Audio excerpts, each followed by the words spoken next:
तुम लोगों को कितनी तकलीफें उठानी पड़ी मेरी वजह से। जब ख्याल आता है तो बेहद अफसोस होता है खुद पर। भूल जाएं सारी बातें। आप जानती तो हैं, कहानी तो पहले ही लिखी जा चुकी होती है, बस किरदार ही तख्लीक हो रहे होते हैं। ऐसा ही होता है। कितनी समझदार हो गई हो तुम। मुझे अच्छा लगा कि मेरे पोते की परवरिश तुम्हारी गोद में हुई। अब मैं आराम से नेक्स्ट वीक जर्मनी चली जाऊंगी। अरे दादी जान, इतनी जल्दी क्यों जा रही हैं आप? अभी तो आपने मेरी माँ का वो गोल्डन जुमला भी नहीं सुना कि वो जो होता है अच्छे के लिए होता है। अपना फोकस नहीं छोड़ना चाहिए, क्योंकि जो फोकस छोड़ता है वो अपनी शनाख्त खो बैठता है।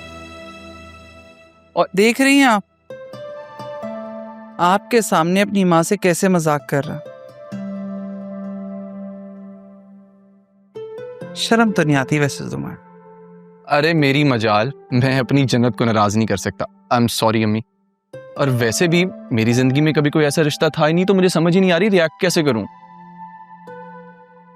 पहली बार सास बहू को इतने मीठे अंदाज में देखते बर्दाश्त नहीं हो रहा मुझे।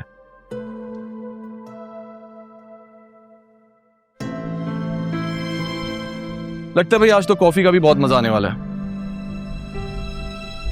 काश तुम लोग मुझे पहले मिल जाते तो मैं सिकंदर के बेटे की शरारतें एंजॉय कर सकती।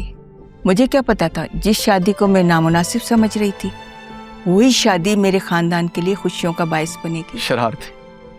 इतना शरारती नहीं था आपका इकलौता चश्मो चिराग।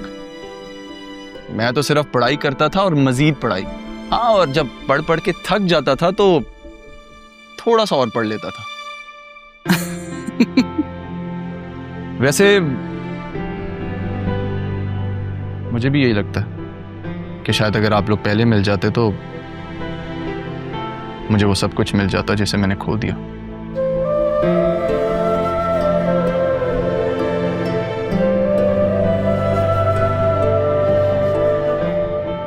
गलत बात है अरमान बेटा, ना शुक्री नहीं करते। अल्लाह ने तुम्हें तुम्हारी मेहनतों का बहुत अच्छा फल दिया। सब कुछ तो है अब तुम्हारे पास, और तुम्हें क्या चाहिए? मुझे तुम्हारी माँ का ये सूल बहुत अच्छा लगा। जो है उस पर खुश और जो नहीं है उसे भुला दो। भूल जा। मुश्किल है दादी जान, पर खैर नामुमकिन नहीं है। आप लोग प्लीज अपना सास बहू टाइम एंजॉय करें, मैं अपनी कॉफी बना के आता हूँ। कॉफी अच्छी बनी है वैसे। बहुत अच्छी बनी है, नाइस। Thank you.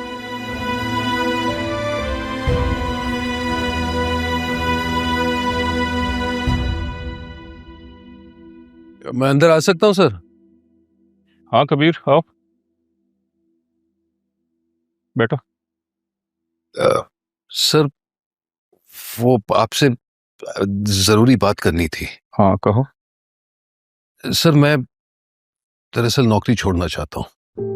क्यों, क्या हुआ? किसी ने कुछ कहा है क्या? नहीं सर, ऐसी कोई बात नहीं है, बस वो जाती वजूहात है। लेकिन तुम्हें टाइम पीरियड तो पूरा करना पड़ेगा। माजरत से सर, मैं नहीं कर पाऊंगा। अगर कोई भी सजा हो या पेनल्टी हो तो आप लगा सकते हैं। क्या हुआ कबीर?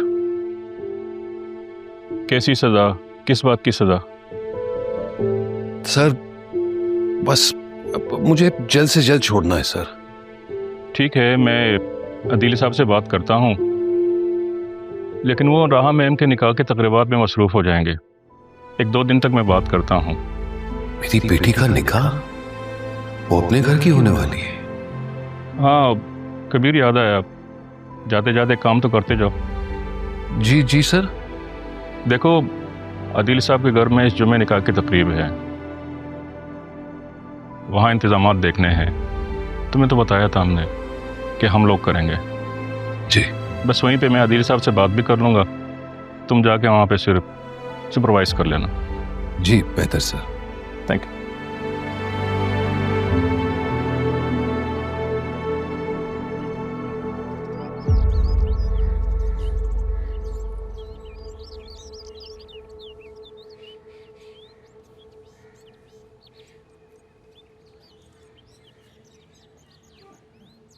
अरमान बेटा, कर दो ना अपनी मीटिंग कैंसिल। कौन सा तुम्हारे ना जाने से मुल्क रुक जाएगा? बोलो अपने ऑफिसर से कि मैं नहीं आ सकता। सरकारी अफसर है अम्मी आपका बेटा, ऐसे ही मीटिंग थोड़ी कैंसिल कर सकता हूँ, बहुत लोगों को जवाब देना होता। और वैसे भी शादी तो जरीऊन और राहा की है, मेरी थोड़ी। क्या मैं मीटिंग कैंसिल करूँ? ये तो सरासर खुदगर्जी हुई ना। तुम शायद भूल रहे हो, राहा तुम्हारे बचपन की दोस्त भी है। माना तो उसे चाहते हो कि बेटा अगर मोहब्बत का रिश्ता नहीं रहा तो क्या दोस्ती का भी नहीं रखोगे? दोस्त तो दोस्त की खुशियों में शामिल होते हैं, उन्हें छोड़ नहीं देते। क्या पुराने जमाने की बातें कर रही हैं आप अम्मी? जाके पूछे ना अपनी तारा भी और राहा से, क्या उन्हें मैं याद नहीं हूं? हमारा यूं ना जाना मुझे अच्छा नहीं लग रहा। लेकिन मुझे बहुत अच्छा लगेगा जब मेरी माँ अपनी शान से उनकी शादी में जाएगी। याद रखिए अम्मी, अब आप ज़ैनब नहीं हैं, अरमान सिकंदर असिस्टेंट कमिश्नर की माँ और हयात ख़ानदान की बहू हैं।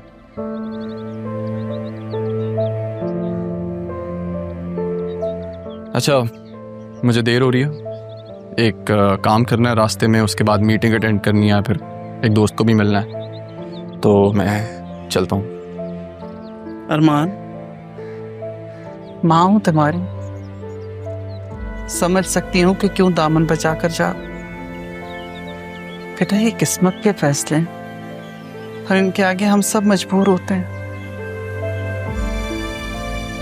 मैं बस दुआ ही कर सकती हूँ कि रब तुम्हारे दिल को सुकून देता। मेरी फिक्र छोड़े अम्मी।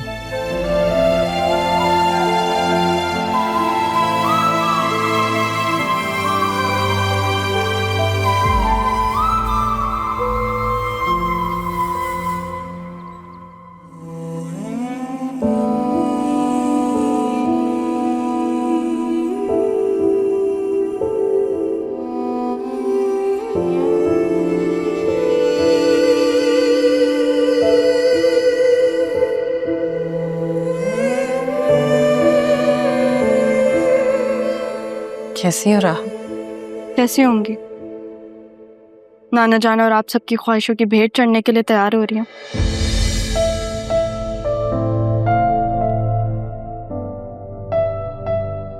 ऐसे मत कहो बेटा। आप मुझे बेटा मत कहें, क्योंकि जिसने मुझे बेटी की तरह समझा वो तो आपके एक कहने पे यहाँ से चली गई। जिसे मैंने अपना समझा उसने भी आपका कहना मान लिया और मुझे कुर्बान करके चला गया। मुझे लगा था कि अब मेरी माँ आई है तो बतूल की माँ जैसी होगी, हर किसी से मेरे लिए टक्कर लेगी, और आपने क्या किया? मेरे मजीद टुकड़े टुकड़े कर दिए। पहली दफा मैंने कुछ मांगा था, पहली दफा मेरी कोई ख्वाहिश थी। खाली हाथ जा रही हूँ आपके गुनाहों का कफारा अदा करने।